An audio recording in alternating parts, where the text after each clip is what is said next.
Hi all, Renees PSC സോണിലേക്ക് സ്വാഗതം. നമുക്ക് കുറച്ച് കറണ്ട് അഫയേഴ്സ് നോക്കാം. 2023 ഓഗസ്റ്റിൽ ഗ്രീസിൻ്റെ പരമോന്നത ബഹുമതിയായ grand cross of the order ബഹുമതി നേടിയ വ്യക്തി നരേന്ദ്ര മോദി. ഫ്രാൻസിൻ്റെ പരമോന്നത സിവിലിയൻ സൈനിക ബഹുമതിയായ grand cross of the legion of owner ബഹുമതി നേടിയ ഇന്ത്യൻ പ്രധാനമന്ത്രി നരേന്ദ്രമോദി. ഈജിപ്തിൻ്റെ പരമോന്നത ബഹുമതിയായ ഓർഡർ ഓഫ് ദി നൈൽ നേടിയ ഇന്ത്യൻ പ്രധാനമന്ത്രി നരേന്ദ്രമോദി. അപ്പോൾ ഏതൊക്കെ രാജ്യങ്ങളുടെ പരമോന്നത ബഹുമതിയാണ് നേടിയത്? ഗ്രീസിൻ്റെ, ഫ്രാൻസിൻ്റെ, ഈജിപ്തിൻ്റെ. ഗ്രീസിൻ്റെ ആണെങ്കിൽ grand cross of the order ബഹുമതി, ഫ്രാൻസിൻ്റെ ആണെങ്കിൽ grand cross of the legion of owner ബഹുമതി, ഈജിപ്തിൻ്റെ ഓർഡർ ഓഫ് ദി നൈൽ ബഹുമതി. ഇന്ത്യയിൽ ആദ്യമായി ജാതി സർവേ സംഘടിപ്പിച്ച സംസ്ഥാനം ബീഹാർ.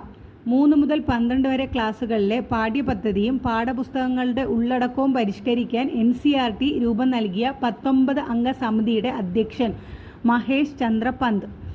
ലോക്സഭ, നിയമസഭാ തിരഞ്ഞെടുപ്പുകളിൽ മത്സരിക്കുന്ന കുറഞ്ഞ പ്രായം എത്ര വയസ്സായി കുറയ്ക്കാനാണ് പാർലമെൻറ്റ് സമിതി ശുപാർശ ചെയ്തത്? 18.